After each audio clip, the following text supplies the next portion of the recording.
All right, so for this module's quick check, I will go through and display the answers, then I'll come back and talk about each one in order. So number 1 is B, 2 is C, 3 is C, 4 is E, and it's actually going to be both B and D that are correct. 5 is B, 6 is C, 7 is E, 8 is none because the normal force and the acceleration would be downward. 9 is none of these as well. And then 10 is B and 11 is D. Okay, so let's go ahead and talk about each one of these in order. So the magnitude of the component of the weight parallel to the ramp.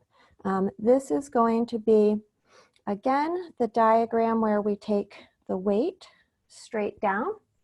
And so that then tells us that if this angle is theta, that the angle up here would be 90 minus theta. And remember, when we draw our components for something on a ramp, we always tilt our axes. So we have X and Y. So I need to then have MG as the hypotenuse of my right triangle. And so my components are perpendicular to the ramp and then parallel to the ramp.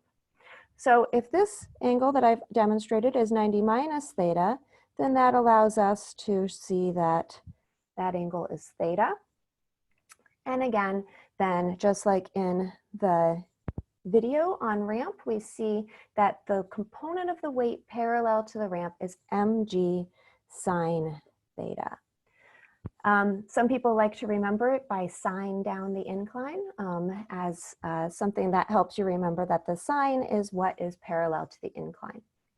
For 2, the friction force, in this case, because it's sliding down the ramp, it'll be kinetic friction, so mu sub k times n, and that's our constant kinetic friction. And the normal force then, again, because it's going to be perpendicular, would be cosine. So mu sub k times mg cosine of theta, because that's what our normal force is on a ramp. For number 3, an object held in place on an inclined surface, and then the angle of incline is held just until the object starts moving. And then if it's kept at that angle, the object's actually going to speed up. And that's going to be because remember that the maximum value of static friction is always larger than the kinetic friction. So because the angle of incline is increased until the object just starts moving, that means that you've reached F sub s max. But then once it starts moving, you have the kinetic friction that's acting, which is less than that maximum value. So that means that the component of your weight is down the incline is going to be larger than your kinetic friction force. And therefore you have a net force down the incline and it will speed up. All right, so number 4, an object is held in place by friction again. Now in this case, it's not moving. The angle of incline is less so the angle of incline is less than what it needs to be to reach the maximum value of static friction. So the block's at rest. And this is going to be important because what it tells us then is that the net force, because it's 0, along my axis parallel to the ramp is going to be equal to 0. So the component of the weight parallel to the ramp has to cancel out the component of static friction. And F sub s is less than F sub s max. I haven't yet reached my maximum value. So this condition here, F sub s less than F sub s max, means that the magnitude of the friction is less than mu sub s n, because F sub s max equals mu sub s n. So I'm lower than that. Also, because the sum of forces is 0, then that tells us that the magnitude of friction has to equal the component of the weight parallel to the ramp, because I have to have my net force being 0. So that's why the answer is E. More than one of these is true. All right, so now if we look at this one for number 5, we have this situation where I can have two objects on top of each other, and then I pull the bottom one, and the top one kind of comes along for the ride. Now, if that happens, that already tells you there must be some force acting between them. Usually it'd be static friction force that, say, would pull that top object along with it. And so this is an example where static friction is actually acting in the direction of motion. And that's okay, because if you just think about it from Newton's second law, we know that the sum of forces is equal to the mass times acceleration. So the direction of the net force is the direction of the acceleration. And because both blocks move horizontally as a unit, that means that the top block A is accelerating to the right. And if the top block A is accelerating to the right, there has to be a net force on it to the right. And where's that net force coming from? It has to come from the interaction between A and B. If A was like an ice cube and B was an ice cube and I pull B, A would just stay behind, right? So it's the actual friction between them that's pulling A along. So the horizontal force that B exerts on A points to the right. We can infer that. 6, how many individual forces act on the bottom block? Now this one we have to be careful to also consider all of our Newton's third law pairs. So, oops, let me go ahead and sketch this out. So I'm going to have block B. I have one force, which is the pull to the right. I'm going to kind of draw the obvious forces to start. And then I'm going to have my weight force. So the mass of B times G. So that's its own weight, the earth pulling on it. And then the table, right, is going to be pushing up on it. So I'm going to call this the normal force from the table on B. So the table's pushing up on B. I also am going to have kinetic friction with the table, right? Because it's sliding relative to the table. So I'm going to actually draw that down here. It doesn't matter, but I know what's coming next, so I'm going to leave some space for another one. So I have F sub K, which is my kinetic friction force, and that's going to be between the table and B. So that's between the table and B. So those are my 4 kind of straightforward forces. And then there's 2 kind of hidden Newton's third law pair forces, which comes from the interaction with A. So if we look at A, right, if I drew the free body diagram of A, this was B, then A is going to have its own weight, M sub A G, the earth pulls on it, so it pulls on the earth. And then it's going to have a normal force, which is B pushing up on A. It's the contact force between B and A.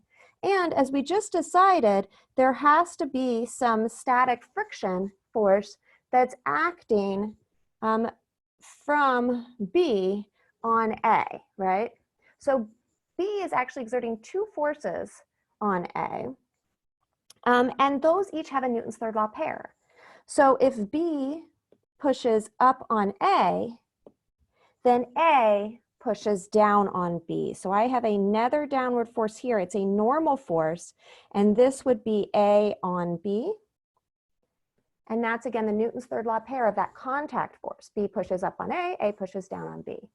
If I have a friction force, B exerts a force of friction on A exerts a force of friction on B. And so I actually then have another friction force, and this would be the static friction force of A on B. So if I count up all of these arrows on B, then I end up with 6 total forces. Okay, so number 7, this one was just a quick review, making sure that we are comfortable with the idea that if something is accelerating, so if I look at this hanging block, and it is accelerating down, so it has some weight mg and it has T1 up, that the downward force has to be larger than the upward force to give it that upward acceleration. And so mg is greater than T1. And then if I look at the center block, because it's accelerating, then again to the left, T1 is to the left, T2 is to the right. This object is accelerating to the left. So T1 has to be greater than T2. All right, so now we get on to some circular motion. The main thing is that it doesn't matter if you have something going over a hill. In that case, you're going to have your acceleration downward, or if it's going, say, through a little dip in the road like this, in which case your acceleration is upward. But the acceleration is always towards the center of the circle. Also, because this is upside down, then the normal force is going to point downwards. So it's none of these because the normal force would be down and the acceleration would also be down. So for number 9 with this pendulum bob, the answer is none of them because it's talking about the acceleration. And again, this would be then circular motion for this circle here, kind of going around in a horizontal circle. So the acceleration is going to point, as I was just saying, towards the center of the circle. So it's going to have to then be caused by the component of the tension that points not opposite the weight, but that points perpendicular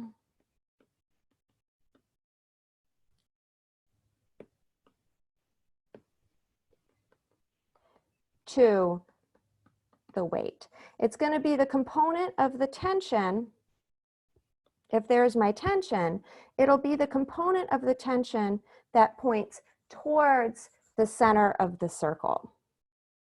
And so parallel to the acceleration. All right, almost done. Number 10, the ball is attached to a string and it's moved in a vertical circle. So in this case, it's talking about a limiting case where it just barely makes a complete perfect circle. So if you think about the problem that we did where you have a ball moving in a circle, at the top, it's going to have a tension force down, and then it's going to have a weight force also down. And if I give you a tension, then, you know, if this is the center of the circle, there's my acceleration, which is v squared over r. So I can write my sum of forces in the vertical direction, and I'm going to take positive r to be straight down. So my sum of forces in r would be T plus mg equals mv squared over r. And so if I knew T and I knew mg, I could solve for speed. In this case, though, the question is, well, do I know tension? And if I'm talking about the case where it just barely makes a clean circle, if you imagine visualizing that, what you see is that the tension goes to 0 because it just barely makes that clean circle. So if the tension goes to 0, then that means that we can say that mg equals mv squared over r, which then allows us to solve for the speed, v squared, the m's cancel, and we see that v is equal to the square root of gr. And I just plugged in capital R for the radius instead of little r for my mv squared over r. All right, and then lastly, number 11, a coin is rotating on a turntable at a constant speed. It moves without sliding at the instant shown. Which arrow gives the direction of the net force on the coin? Again, it's going to be accelerating. The acceleration is towards the center. So the net force also must be towards the center. Just by very basic Newton's second law, we have to have our net force in our direction of our acceleration. So for this coin, if I was drawing the free body diagram, I would have my force of static friction pointing towards the center of the circle, and that would be the direction of my acceleration. Very similar to the car going around a turn and those problems that we did there. All right, so that ends the explanation of these quick check questions. Let me know if you have any questions before you take the module quiz.